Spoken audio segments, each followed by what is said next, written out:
Allow me to set the stage. A massive black screen stands in front of a large TEDx audience. Robert Fogarty walks out with an ode to Bob Dylan's opening sequence of Don't Look Back. You know, the scene where Dylan holds up cue cards with the lyrics of Subterranean Homesick Blues as his distinct voice sings in the background of his strong, postured body and closed mouth. John is in the basement mixing up the medicine. I'm on a pavement thinking about the... He stands there, silently and strong, as his photographs play on the large screen to his right. The audience stares at the photographs on the screen. It's clear that some of them are being moved to tears. This was the scene of a TEDx presentation of Robert's for-profit social venture, Dear World, an enterprise he launched at the 2011 Harvard Social Enterprise Conference. Robert started Dear World, an extension of Dear New Orleans, a for-profit photography venture for social good. Robert has photographed thousands, including Super Bowl's most valuable player, Drew Brees, Academy Award winner Susan Sarandon, and NBA All-Star Chris Paul. It's been described as an ongoing social collection of inspired portraits. All of Robert's subjects pose in front of a black backdrop with messages written on their skin.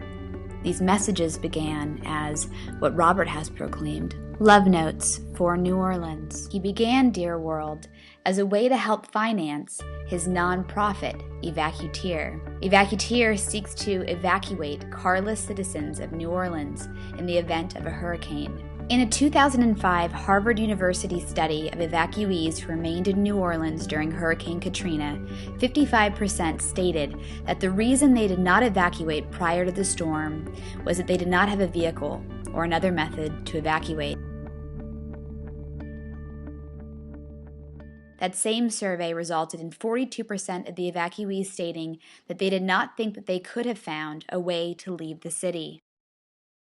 This was unacceptable to Robert. In 2008, Robert was working for the mayor's office when Hurricane Gustav began its most ominous direction, heading right for the most vulnerable city in America. Robert was in charge of evacuating tens of thousands of people. He had an idea to recruit community leaders, the guys that people from these neighborhoods know and trust. Robert had 219 volunteers help evacuate 18,000 people. It was the largest hurricane evacuation in the United States history. Through founding his organization, Robert was able to speak up on the failures and inefficiencies of New Orleans emergency management. Robert was innovative in his approach. He, for example, questioned the effectiveness of the small, unseen government signs placed around the city as meeting points for evacuees to be picked up. He saw these signs as an opportunity for something efficient and something great. He thought, let's make it something big and beautiful, and decided that those meeting points, instead of being small, unseen signs, should be great big public art pieces. The creativity that is responsible for turning government signage into street art is what allowed for the creation of not just one, but two social ventures. So first of all, I want to so appreciate you for taking the time to do this interview. Thank you. So I want to start with some questions, if that's all right with you. Sure thing. I think that you may be the youngest of all the social entrepreneurs being interviewed for these podcasts. Do you feel that your age has helped you with your endeavors, or do you think it's hurt you in any way? As I get old, now I'm kind of been here 4.5 years. I've always played the kind of young kid card. So I think it kind of helps you a little bit to be high energy and maybe perhaps a little out there. And I can't really play the kid card anymore because there's a lot of responsibility. But I think if you can kind of maintain your youthful energy, perhaps the things that come a little easier with some time under your belt will be even easier. Do you feel a responsibility to your subjects that you photograph with the stories that they want to tell or that you're helping them tell? Well, I tell 3 stories.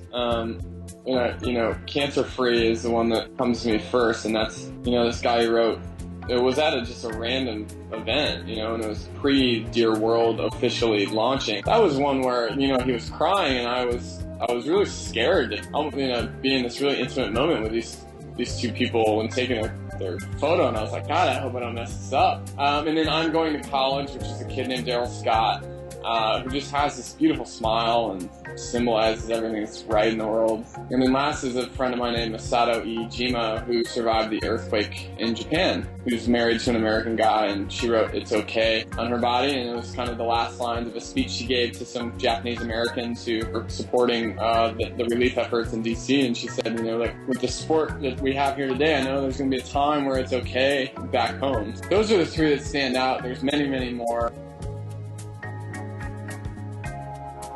You were largely responsible for the largest hurricane evacuation in the United States history.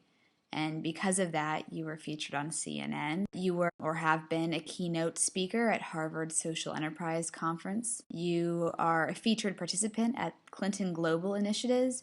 And you have taken pictures of all kinds of wonderfully famous people, Drew Brees and Chris Paul, Susan Sarandon and James Carville. What has been the highlight of all of these successes thus far in your career as a social entrepreneur? You know what I'm most proud of, Amy, is there's a lot of ways to say no, There's a lot of ways to tell yourself why it's too hard or too ridiculous. And there's nothing specific, but certainly feel good about at least going down the road of where people probably have said that's like a really stupid idea, and then just going through the exercise of pursuing something that you think perhaps has some potential, even if others don't readily see it. Because I didn't know if I really had that in me, Good question, but I think that's what I'm most proud of. It's really easy for people to say no and move on. And sometimes you just have to say yes, or find the people who say yes. I think that one of the neatest aspects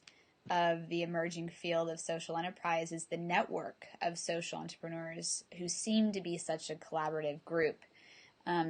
What are some of your favorite social enterprises that are out there right now? And is Evacueteer and Dear World collaborating with any of them? Great question. So I just met Scott Harrison from Charity Water. He's an inspiration of mine. He sat for a portrait. I think he's incredible. I think the guys at Warby Parker, I met the CEO of Warby Parker as well, who's the eyeglass. They do 1-for-1 eyeglass. Yeah. Eyewear. In New York, right? In New York. So I hung out with him last week. I'm just now starting to be in those conversations with those kind of guys. There are some really awesome people who are rethinking, what it means to build business. I usually just feel like the random misfit in the room. A misfit or not, you have had numerous experiences in being a social entrepreneur. What have been the most valuable lessons that you've received? Could you share one or two with us? There's always going to be tough times, and you're going to need to have an inner circle who you can lean on. And I feel like I have that, and I'm really lucky to have that. Thank you, Rob. It's been awesome talking to you. I really enjoyed this conversation. I think that you're making a real impact in the social enterprise world, and we are all looking forward to your future innovations. Why should this guy, Robert Fogarty, be our star social entrepreneur? Because, like he said... Good question, but I think that's what I'm most proud of. It's really easy for people to say no and move on. And sometimes you just have to say yes, or find the people who say yes. Maybe this time we are the ones to say yes.